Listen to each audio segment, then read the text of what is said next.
What's going on, social media family, YouTube family? Specifically, my name is E.DeanCole. If you're watching this for the first time and you don't know who I am, my name is E.DeanCole, and I own DeanCole Financial. We are a consulting firm, and we specialize in working capital, alternative finance, and business credit development.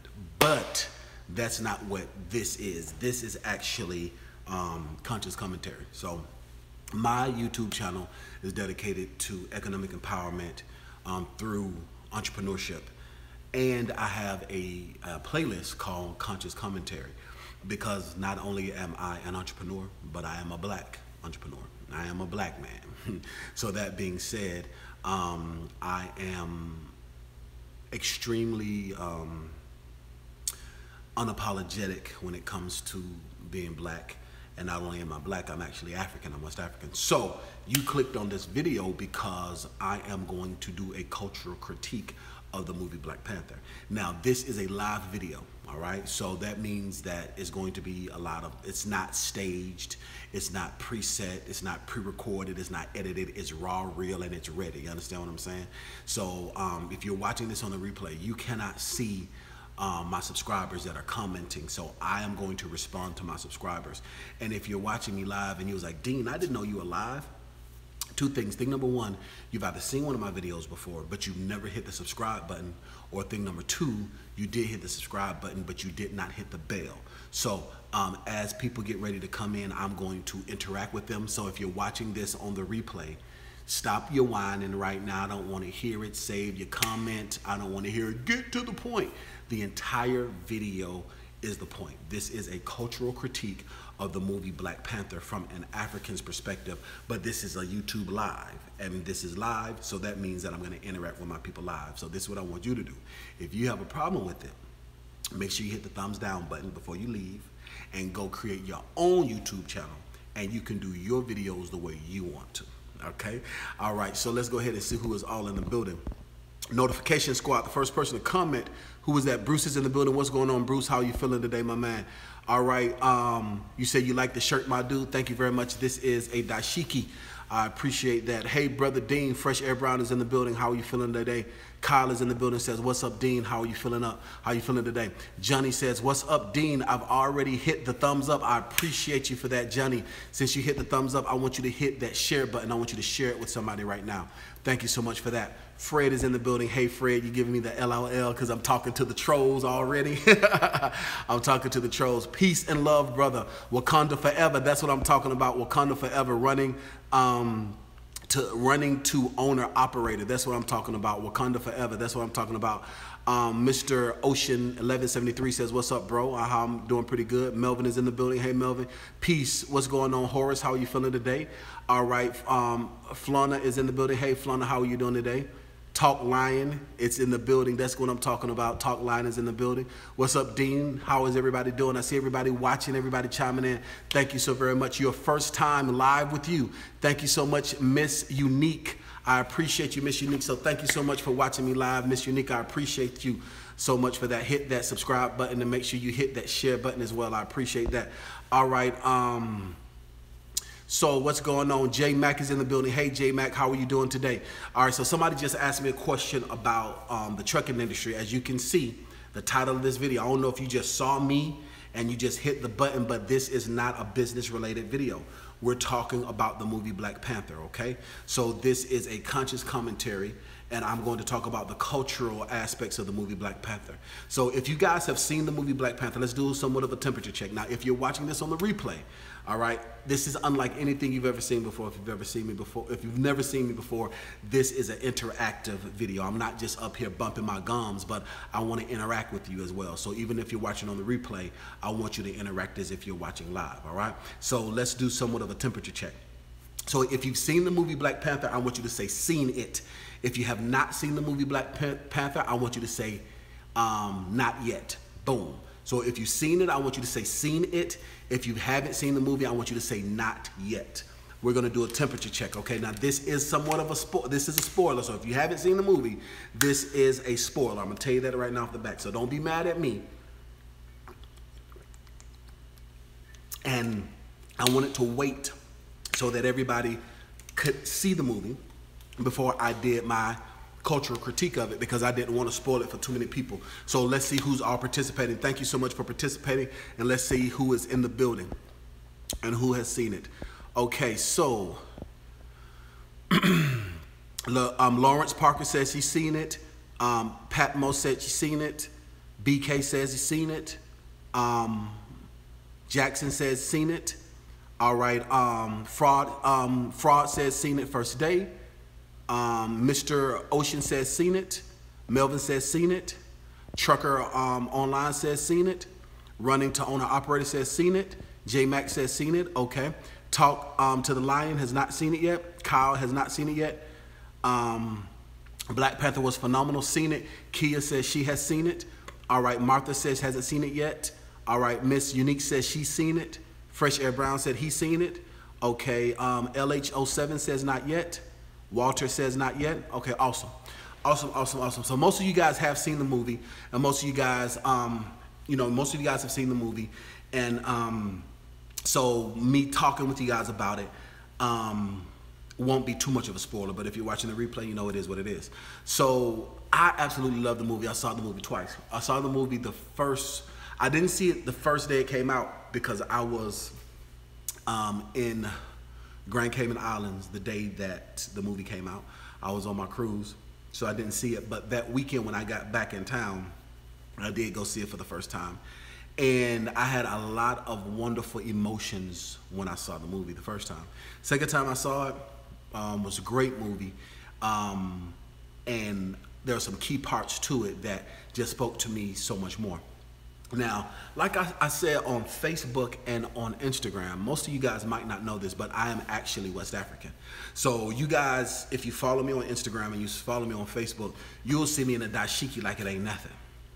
If you watch me, as a matter of fact, my daughter goes to a Catholic school, and I go to her, most of the time, if you don't see me in a suit and tie, if you don't see me suited and booted, majority of the time, if you don't see me in a suit and tie, you'll see me in a t-shirt, a fitted t-shirt, or you'll see me in a dashiki. I'm proud. I think dashikis are phenomenal. I love them. So you can go up and down my YouTube channel, you're gonna see me in a dashiki. So a lot of people with this woke movement, and it's cool that people in the woke movement, but I've been woke for quite some time. And most of my dashikis are West African because my family is from West Africa. The prints mean certain things, and you can actually tell where most dashikis are from based on the prints and based on the color. And because I'm a big dude, I have to get mine custom made. You dig? So the first things first, like I said, for most of you guys who do not know, I am West African. My family is from Sierra Leone. So it is two tribes mostly in Sierra Leone, and I am Creole. Now, the other part of my family that's African is Nigerian. And in the Nigerian culture, my family is Igbo specifically. So I come from both cities. Basically, the city in Sierra Leone is somewhat the quote-unquote sedity, or the more refined culture, the people. In the Nigerian culture, the Igbo are the ones in the city, the ones that are the more quote-unquote more refined. And so watching the movie Black Panther, it really hit home for me because in the very beginning of the movie, Prince N'Jala, he actually has a son by a non-African. That is my story. It is so true and so real that most people do not know this, but I'm gonna tell you a secret, all right? Since it's just me and you, we the only ones, so just me and you, I'm gonna tell you guys a secret. Most Africans are not racist, but they are classist. If you have ever experienced that, a lot of African Americans, a lot of black people that are non-Africans, that are African Americans, they always say the same thing, that Africans are arrogant, that Africans are high and mighty, that they think of themselves higher than African Americans. If you've ever experienced that before, whether you be African or you be an African American, if you've experienced that before, I want you to say, seen it, all right?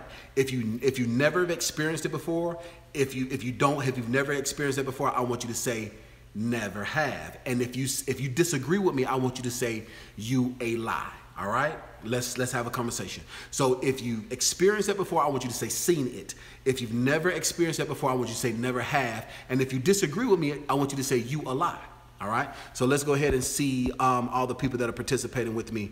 All right, so Corey says experienced it. Corey has seen it. Lawrence has seen it. Toya has seen it. Talk to the Lion has seen it. Melinda has seen it. Miss Unique says she's seen it. No, I think you are selfish, not arrogant. You think I'm selfish, not arrogant? Okay, thank you very much for that, Cozy. I appreciate you watching me, making me more successful. All right, so Melvin says, I've experienced it. BK says, seen it, seen it, seen it. Yes, you was married to a Nigerian. Okay, who says that? Pakunat. When you were married to a Nigerian, well, first, Pakunat, I don't know your name, if it's male or female. So were you married to a man or were you married to a woman? And also, what tribe is it that they were a part of? I'm very curious to know if you have experienced that. So Fraud says never have. Antonio says seen it. Florence says seen it, seen it. I'm from Ghana and they are true. Yes, Sue says that is Cornelius. Yes, they are Ghana. Yeah, it's extremely very true. And I'm going to talk about that. Never have. Mo says never have. Seen it. Okay. These nuts. Okay, thank you so much for making me more successful and watching me. I appreciate that. You are a man. And it was Igbo. Yes, so you were married to an Igbo woman. Lord have mercy. Ah, cha. Longer dread. From Moan State. Ooh, from Moan State. Okay. All right, so we're going to talk about that. Seen it. So for most of you guys who do not know this, and most of you guys, there are a couple of Africans that are watching me now, is that Africans are extremely classist. They're not racist, but they're classist. So the Honorable Marcus Garvey, Marcus Messiah Garvey, he wanted to have what basically at the end of the movie Black Panther is what Prince T'Challa wanted to. He started the birth of that. So as a, like I said, this is a tease. This is a spoiler. So if you really focus at the very end of the video, you're going to see the red, green, and gold flag fly. So after Killmonger or Prince N'Jada is defeated, you're going to see in Wakanda the red, green, and gold flag fly. So as a backdrop, I don't have the ins and outs of the directors. I don't know where the directors come from, but I hope you guys can hear me okay. Sorry about that, guys. I hope you guys can hear me okay. That was somebody that just called me. So if you can hear me okay, can you hear me okay? If you can hear me, I want you to say you can hear me, okay? Because somebody just called and they just messed up my live. So can you hear me? Okay, okay, yes, awesome. You can hear me. Okay, cool. I appreciate you. So like I was saying, I don't know the background of the directors, but they did a phenomenal job. They are African American. I know they're not African. And they did a phenomenal job. And at the end of the movie, and like I said, I'm all over the place. I'm not going in order. This is the cultural critique of it. They did the green, they let the green, gold, and red flag fly. And the green, gold, and red flag was made very famous by Marcus Messiah Garvey, who was originally Jamaican. And he wanted to have a unity amongst African Americans, a unity amongst Africans and African Americans, okay? So at the end of the movie, that is kind of what's alluded to if you stay after the credits of the movie. So let's talk about it a little bit more. Like I said in the beginning, Africans are extremely classist. The reason why Africans are classist is because of history and heritage. Africans, just the reality of the situation, they look down on African Americans because they don't consider themselves, they don't consider them or us pure.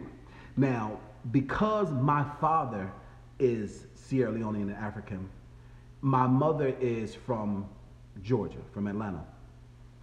Because my father is considered African, there is a half of the African culture accepts me because I am my father's son. There's another half that they don't accept me at all because they say that I am lost. So it was very, very real, because when in the very beginning of the movie, in the very beginning of the movie, say I caught this the second time around. In the very beginning of the movie, Prince E.DeanCole is telling the story of Wakanda to his son Njada. In the beginning, you hear a little boy says, "Dad," or he actually doesn't say dad, he says Baba, which means father. He says, "Baba, tell me a story." He says, "Tell me a story about home." And he's telling him a story about Wakanda. Now, this is very, very, very true. My cousin and I are both considered half African. My father loved him a black African-American woman. His brother loved a black African-American woman. Most Africans that come here don't originally go after African women, okay? Most Africans that are first generation, that come to America, they will go after an African American, or they will go after a white woman. Very rare do you see a single African man come to the U.S. and get with another African woman. It's very similar to the movie when they say, and it's so very funny because people were doing a lot of these memes of coming to America when in the movie he says he's going to go and sow his royal oats. That's something that is like culturally, they will play around with and entertain and sleep with a lot of other women besides African women in the African culture. And in the movie, one of the biggest issues that happened is that Prince Njala, he actually said, he said that he practiced and sustained he practiced and he practiced. He said that he practiced and he withheld himself for so long, and then he ended up falling in love and getting with a African American, a black person. And so in the movie, when Killmonger comes to the temple, his auntie and everybody else is like, "Who is this imposter? He's not clean. He is not pure." And that's how a lot of them feel. And so, unfortunately, even though we want to have that unity amongst black people, in the spirit of our bones, there is division. Because you can have somebody grow up in the exact same neighborhood, go to the exact same school. In Africa, very, very true. Specifically in Nigeria, if you have someone that is Igbo and you have somebody that is Yoruba, they can go to school together, they can be best friends, they can grow up together. But if they try to marry, there are some people that will be like, "No, you can't marry them because they're not Yoruba," or "No, you can't marry them because they're not Igbo." If you knew that, I want you to say "knew that." If you didn't know, I want you to say "did not know." All right? If you knew that Nigeria, specifically the powerhouse of Nigeria, was broken up into basically three different tribes. It's the Igbo, it's the Yoruba, and the Mende. If you did not know that, I want you to say "didn't know." If you knew that, I want you to say "knew that." So let's go ahead and look at some of these comments. Okay, so Toya ATL says, "Wow, did not know that." All right, so when Toya ATL says, when she said that she thought that she meant because who he killed, nope. It was and the thing about it, Toya ATL, if you watch the movie again, when he does go into the Black Panther state and he sees his father and they're sitting on the floor when they're both crying, he said, "They call you lost." And he said, "But Dad, how can they say that we're lost and I'm right here?" And he said that I wanted to take you back home, but a lot of them would have said that you are lost. The reason why is because he's not purely African, according to her. And very, very true. So the Queen Mother was the one that said that. Now let's talk a little bit about the Queen Mother. Most women, not men, but most African females reject most considered mixed African kids. Most females do. Not all, but most of them. I talked to my cousin, like I said, and it's very interesting because I have a lot of friends and family that are like that. And my cousin Lennox and he was talking about the exact same thing. Most of the women would treat the younger boys and girls differently because of that, because they're not quote unquote pure Africans. So, and this is based on my experience, based on my familiar experience, based on some of my friends' experience, but they will ask you, they want to know where you are from. They want to know what culture you're from or what tribe you're from. So even though to a white person who will put us on a boat and they will see that we all look the same, they think we look the same, but we don't even speak the same language. A lot of us did not speak the same language, did not have the same cultures, and actually had a bitterness and hatred because of something that their grandfather did to them, who never even experienced them. So we were forced together, and we were forced together because everybody, they looked at us and thought that we were the same, but we were so not the same. All right, so let's go ahead and do a temperature check. Let's see who is checking me out. Who's checking me out? All right, so Pocket says she knew that. All right, so Lawrence says knew that. Gordon says knew that. All right, so Chris says there's zero unity in the African nation. I wouldn't say zero unity, but it's very little unity in the African nation. All right, so Johnny says, did not know that.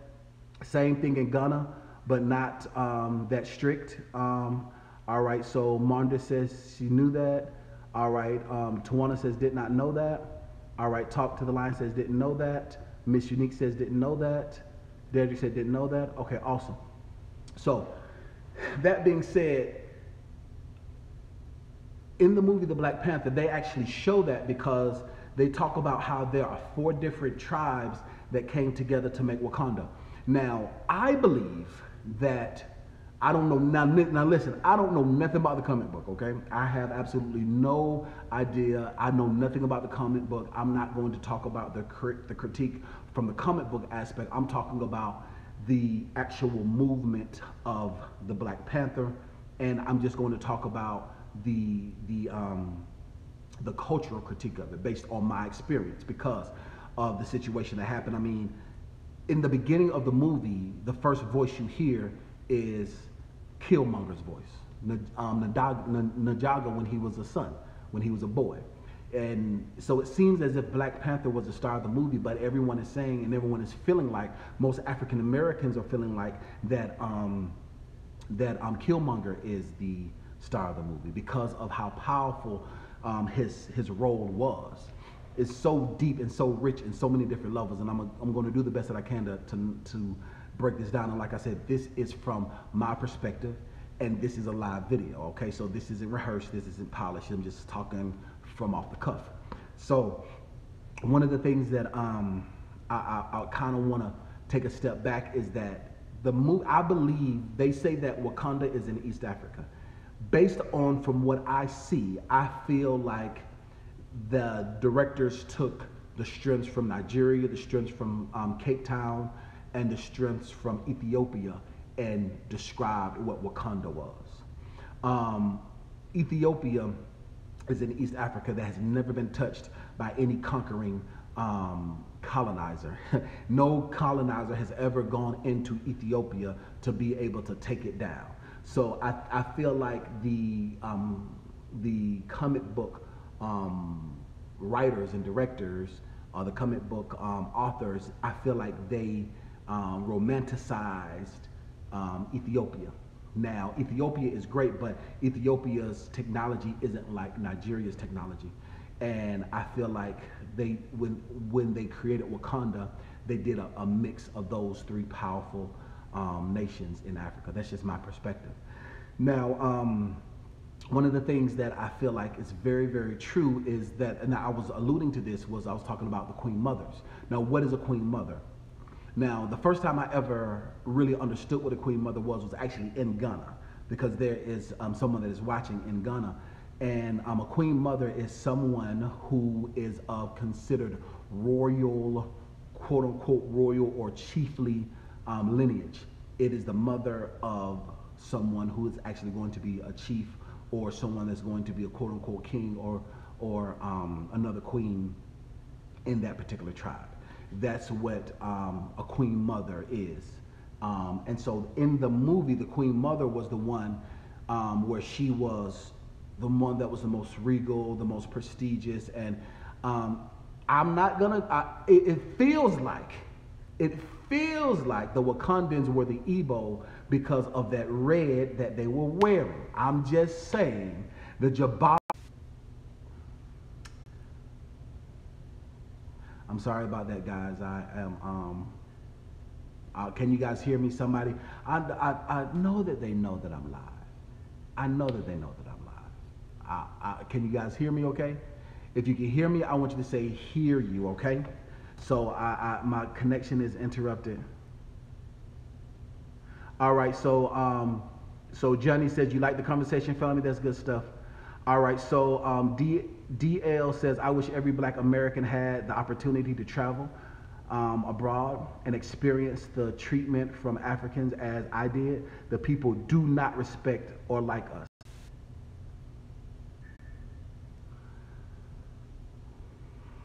I'm sorry about that, guys. Like I said, somebody keeps calling me, and I don't want to stop my live, but it's really irritating me because the person that's calling me, I told them that I was going to go live. I told them that I was going to go live. I told them I was going to go live. So let's see if it's interrupted.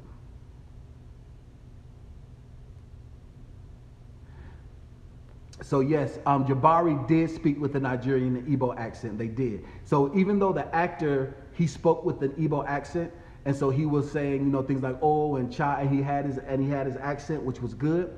But in my perspective, I feel like because of the way that the red hat, if you ever see a red hat in the African culture, that is the significance of the Igbo tribe, because the red hat actually signifies like the blood of Jesus, because Igbo is a slang term for Hebrew.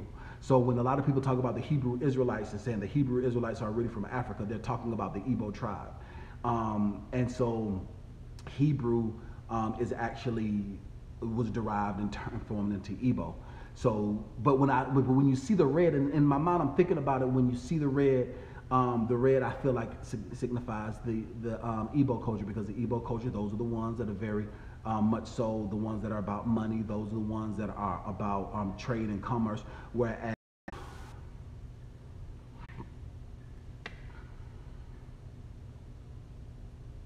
all right, guys, I'm sorry. I hope that you guys can still hear me.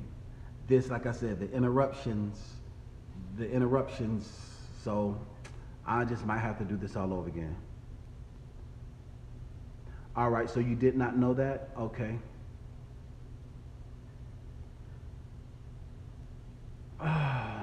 Okay. All right, you can hear me? Okay, you can hear me? Okay, awesome. All right. Okay, so you guys can hear me. Okay, so I do apologize for that. You guys can hear me.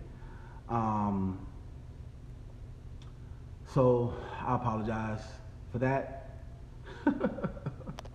It seems like everything wants to go wrong when I'm doing this video. It seems like everything wants to go wrong when I'm doing this video. People calling me, people texting me. It seems like just everything wants to go wrong while I'm doing this video. But it's okay though. You can hear me. Okay, I am definitely gonna stay encouraged. I'm gonna stay encouraged. So let me kind of get back on track. So the last thing that I was talking about before I was interrupted,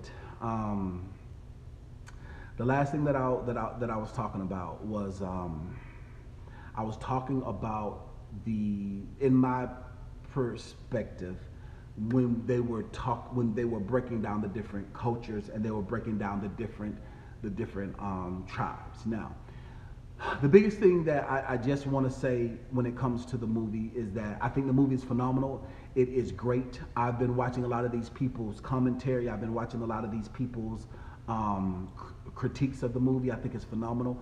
When it comes to the culture, significance of it, if you look at it holistically, a lot of them talk about the spirit of Killmonger being the African American, because what most people fail to realize now, I know that in the in school they teach us that white people came and they colonized, they were colonizers and they stole us from Africa. However, how do you think most of those people got us? Is because Africans were warring against other tribes and Africans were selling their own kind. If you guys knew that there were Africans that actually helped the slave trade, if you knew that, I want you to say knew that. If you didn't know, I want you to say didn't know. All right? If you knew that, I want you to say knew that. If you didn't know that, I want you to say did not know. So, now the interesting thing about it is, because Killmonger says that when he is about to die at the end of the movie, he says, I want you to, he says that death is better than bondage. So he says to take my ashes and throw them into the sea where my ancestors were. So a lot of people are talking about how that Killmonger represents the African American who was taken over to the Americas. Now the interesting thing about it is that the horn of Africa, or the Horn of Africa, is on the east side. And so what happens is that a lot of people who were on the east part of Africa, they were caught into captivity from other Africans and brought all the way over to the west part of Africa. And that's where a lot of the slave ships came from. It's so very, very, very powerful because he had such a rage and he had such anger and hatred in his heart towards what he felt, what was actually his home. It was so very interesting because people say that that the hurricane is actually the African ancestors, is a spirit. The spirit of a hurricane, it actually follows the same path of the slave ships. If you knew that, that a lot of culture, a lot of African cultures believe that a hurricane is the spirit of the ancestors, actually bringing vengeance to the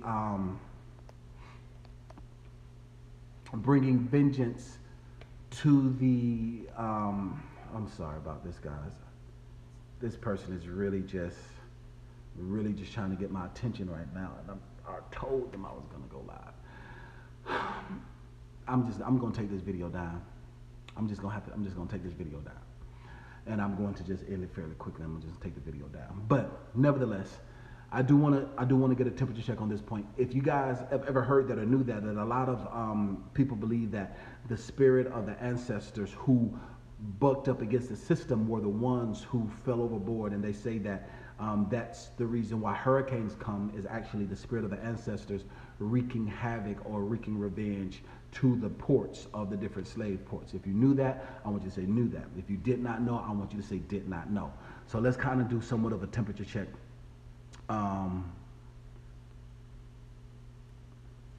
Good for about the classes of tribes. Yes, very good stuff. Africans have a brutal, bloody history of killing their own. Yes, DL, they really do. All right, so knew that, and most slaves was already here. Yep, absolutely. Of course, I'm Haitian. And this light-skinned African only wanted to be friends with me, with your light-skinned Haitian friends, but not you. Okay, you knew that, yes. Yes. Yep, you studied that for years. Okay, good stuff. You knew that, you knew that. Did not know that. Okay, well, talk of the lion. You learning a lot today, talk of the lion. Okay, did not know that, did not know that. All right, so DL, you asked me, why do I identify with these people? Because I am these people. I am African. Okay, Toy, you want me to keep going? Okay, awesome.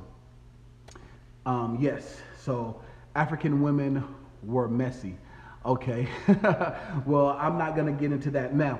Now, I'm glad that you said African women were messy. Okay, that brings out a very good aspect to the movie as well. I was listening to Brilliant Idiots and I was listening to Andrew Schultz, and he actually wanted to know what Africans thought about the movie. And so I thought that he was the one that gave me the idea, because I was looking and most people were talking about it, and they were talking about it from a science fiction and or a true to form comic book version, and or they were talking about it from the conscious perspective, but I hadn't seen anybody talking about it from a cultural perspective. Now, one of the things that Andrew mentioned was that T'Challa seemed like, he was like, how can T'Challa be this great, wonderful man? And it seemed like Killmonger had more with women. And the reason why is because in the African culture, even though men have this aggression and men also have this pride, to be a man, to be an African man is a phenomenal thing. There is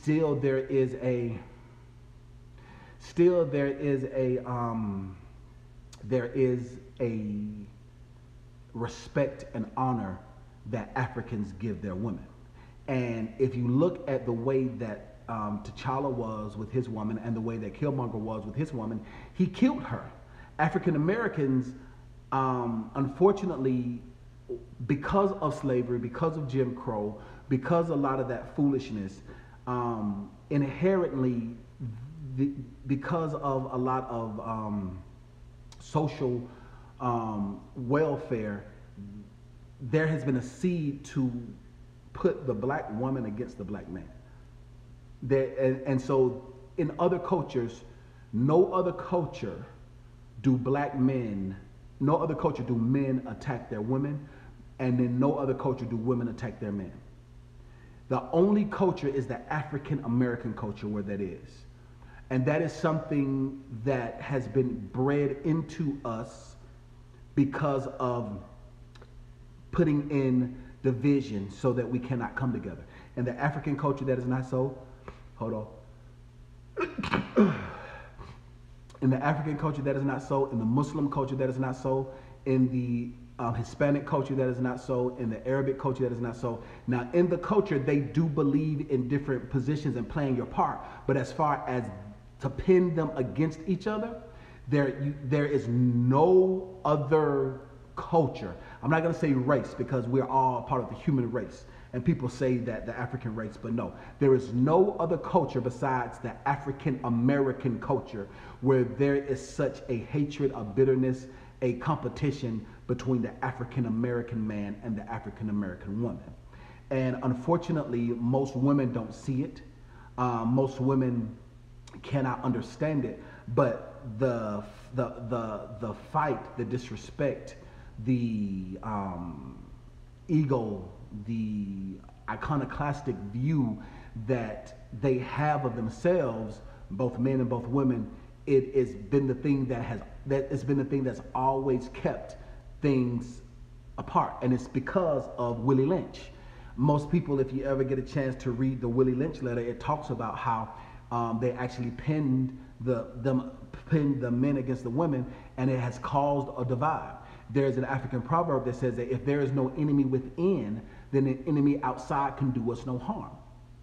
And so because the enemy is within, meaning the man against the woman, the African American culture is so, it takes true being born again in order for you to be able to really get over that. And even being born again, even in the church, I see a lot of the foolishness. It's just the spirit of the Americas. There is no other culture where the African American man, and there's no other culture where the man wars against the woman like that. And so the upheaval of the feminist movement and the Me Too movement and whatnot, it just breeds and it adds to the divide, the culture divide. And so if you see how Killmonger actually killed the woman because he was like, it's okay. She was like, I'm sorry. He killed her, boom. It didn't mean nothing to her. Whereas the Africans, they were going to war to protect one another.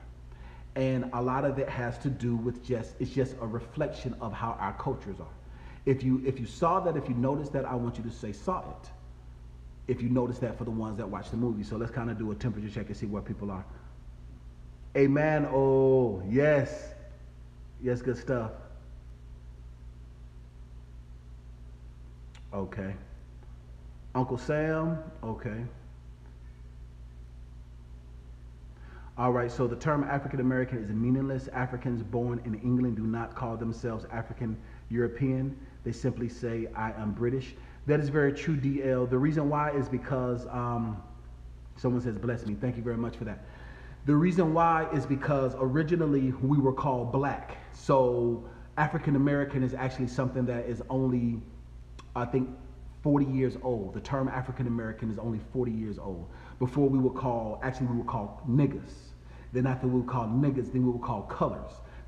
Then after we were called colors, then we were called black. Then after we were called black, then we were called African Americans. So us calling ourselves African Americans, it is very powerful. So it's not meaningless because the words mean something, because as I say that I'm an African American, or if someone says they're African American, there's more pride in that, because now you're not called nigger, you're not called colored, you're not called black, you're not marginalized. So the words African American, they do mean something. It means quite a bit. So even though it's not the same thing as Africans, one of the things that I pride myself on is I talk about the issues, but I also talk about the solutions. One of the things that irritates the black off my back is when people in the conscious community and other people that are critics, all they do is talk about negative, bad. And it's just negativity. All they do is talk about the bad things, and they just bring everything down and have a negative energy and negative spirit about themselves. I cannot stand that. Well, because I am an orator and I'm going to speak life and speak truth to power, that there is power in being called an African American, because now when you are African American, you're one step closer to becoming woke. You're one step closer to becoming in tune with yourself. You're one step closer in that sense of pride, in that African pride, because I am 100% pride, 10 toes down, unapologetically, very proud to be Babatunde in my family. And Babatunde means the oldest son. So because of that, having both dichotomies and both experiences, that I feel like being called an African American or working towards an African American is very powerful. So I definitely disagree with you when it comes to that. I think having knowledge and power of oneself is one step closer to actually getting to where we need to be as a culture.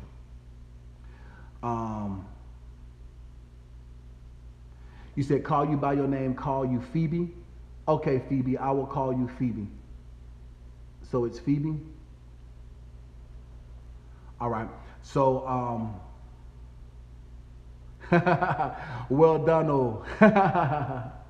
Thank you so much for that. So, nevertheless, one of the things that I kind of want to end on this note, because my focus is gone. Because like I said, I've got like 8 text messages, my phone don't ring, so my focus is gone, my mojo is gone. Like I said, I probably might delete this video because it was horrible. I feel like I did not do it justice, but nevertheless, I just want to leave you guys with this.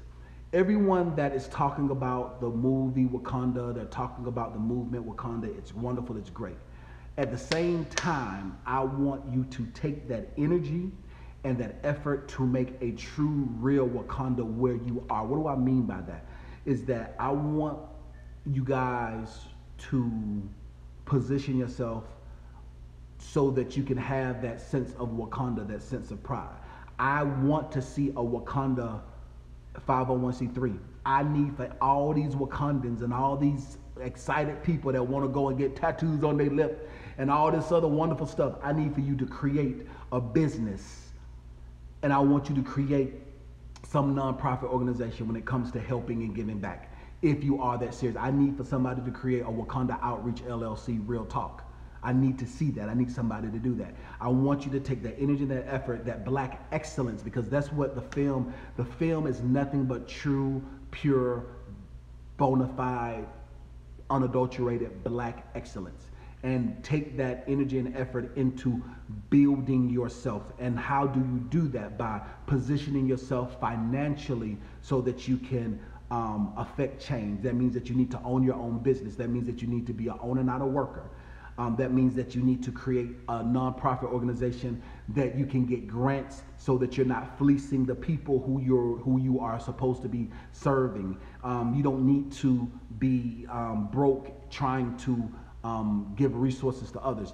And the thing about it is that you can achieve all of those things. I know it's more difficult. A lot of things have not been afforded and awarded to us. At the same time, knowledge is power. And the more you know, the better you're able to do. So because the more you know, the better you're able to do, you will be able to then go and really put a lot of these things into action. So ladies and gentlemen, boys and girls, that's it. That's my 2 cents on it. The biggest thing, like I said, I wanted to do the cultural critique of the movie. So forgive me if you're watching this with a lot of the ins and outs, the back and forth.